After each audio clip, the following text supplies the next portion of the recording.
tardes.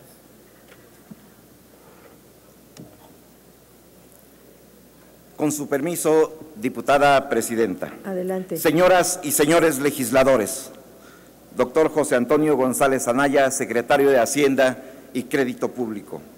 Ante esta soberanía, el Grupo Parlamentario de Morena presenta la glosa al sexto informe de gobierno en política de ingreso, gasto y deuda.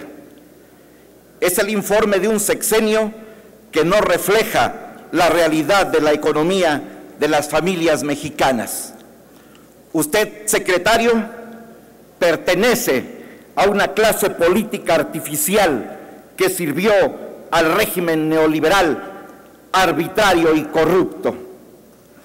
La ética de los políticos surgidos de su partido era y es la de enriquecerse a través de actos de corrupción, encubriéndose unos a otros, quedando impunes sus actos delincuenciales. Secretario, se necesita no tener vergüenza para venir a presentar ante esta soberanía un panorama alentador en materia económica y fiscal.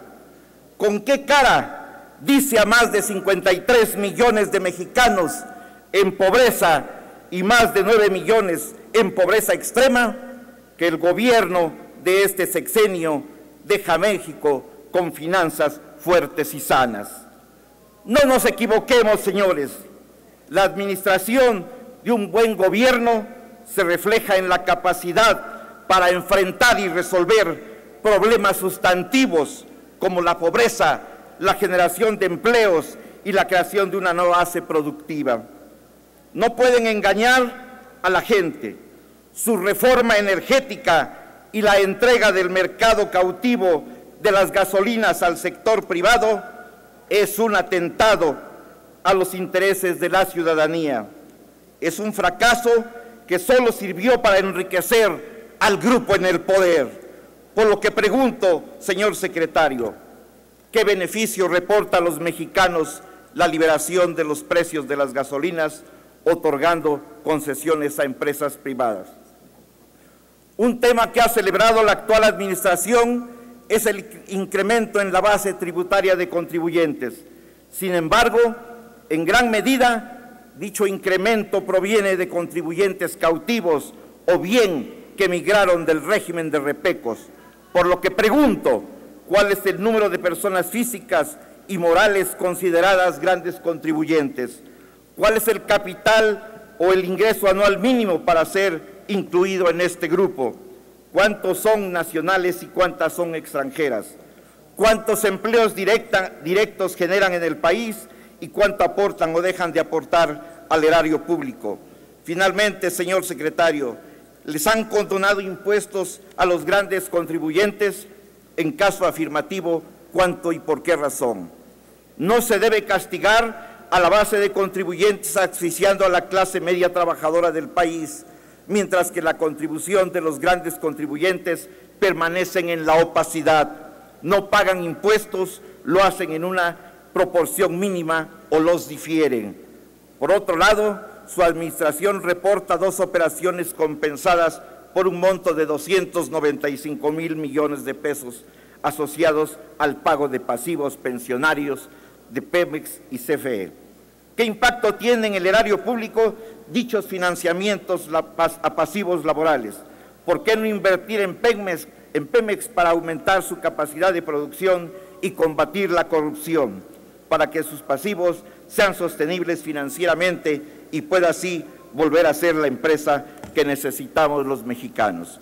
Y un ejemplo del fracaso de su reforma hacendaria es, aquí están rectores de distintas universidades, por lo que solicito nos informe qué se va a hacer en el caso de las 10 universidades que están en crisis presupuestaria. Le exigimos que la Secretaría a su cargo libere los recursos para que las universidades públicas estatales de los estados de Tabasco, Morelos, Veracruz, Estado de México, Nayarit, Michoacán, Oaxaca y Zacatecas puedan pagar los sueldos y prestaciones de sus trabajadores de los meses de octubre, noviembre y diciembre de 2018. ¿Es cuánto? Para dar respuesta tiene la palabra el ciudadano José Antonio González Anaya, secretario de Hacienda y Crédito Público, hasta por 3 minutos.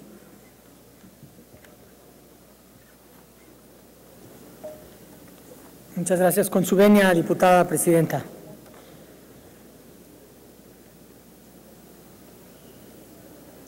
Asumo que sí.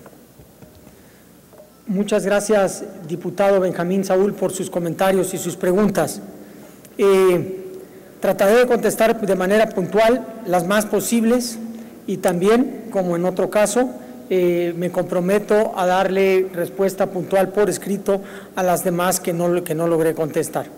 Los grandes contribuyentes son aquellos que tienen ingresos, o sea, que facturan más de 1.650 millones de pesos anuales.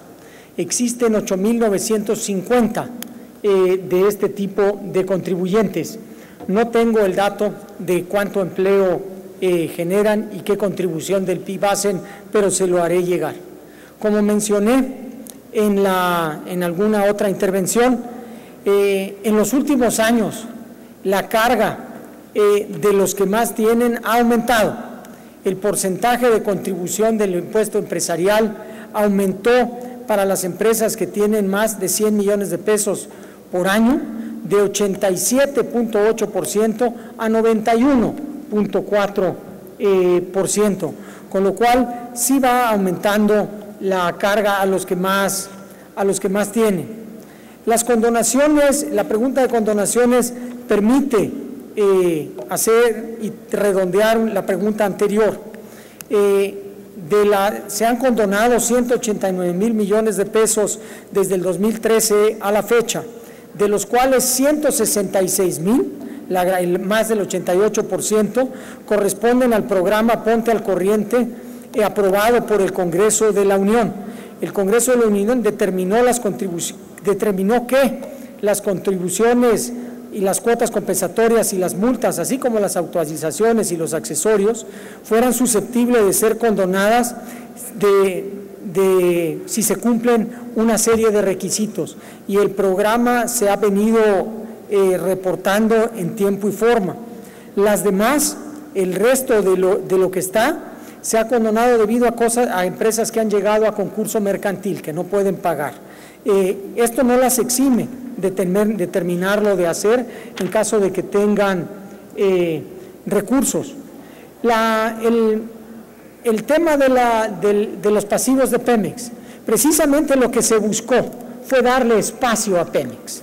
Lo que se hizo fue que este pasivo que tenía Pemex lo asumiera el gobierno federal para que tuviera este espacio. Es por eso que 1.4% de la deuda aumentó en el gobierno federal. Pero esto es importante recalcarlo por la siguiente manera. Este pasivo ya existía. Lo que se hizo fue documentarlo y transparentarlo y a la vez ponerlo en la parte de la deuda que existe. Con un avance, esto implicó una mejora en las condiciones, lo cual redujo el pasivo actuarial. Las demás preguntas se las iré redondeando y se les hará llegar, diputado. Muchas gracias. Gracias. Para hacer comentarios tiene la palabra el diputado Benjamín Saúl Huerta Corona, del Grupo Parlamentario de Morena, hasta por 2 minutos.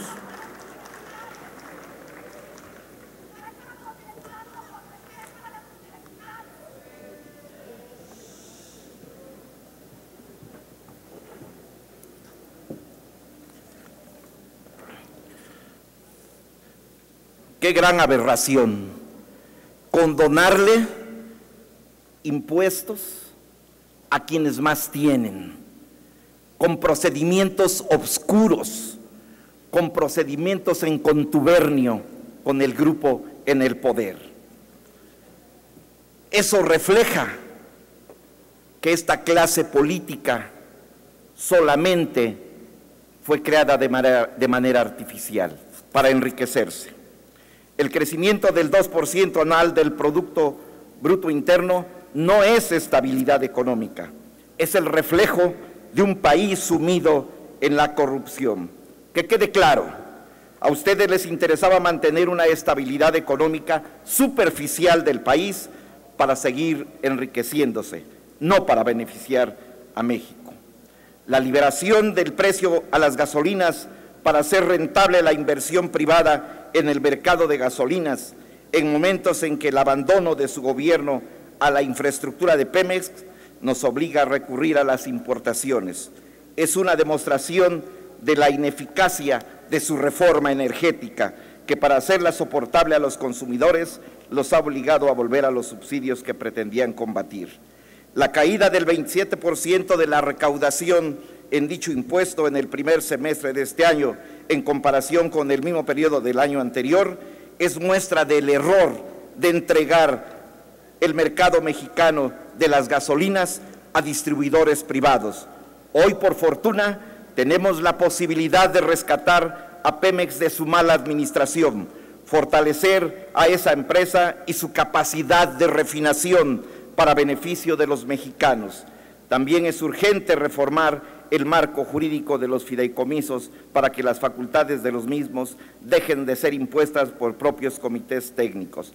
No podemos seguir tolerando la desigualdad, la distribución en la riqueza. En este gobierno haremos lo que ustedes no se atrevieron a hacer: fortalecer y aplicar la legislación tributaria para evitar y sancionar prácticas de elusión y evasión de impuestos. Y en relación a la deuda pública, se incrementó porque ustedes la incrementaron. El costo financiero se incrementa porque incrementaron la deuda, pero no se mide a través de la producción del Producto Interno Bruto, porque la deuda se paga con el ingreso al Estado. Muchas gracias. Gracias. Damos inicio ahora a la tercera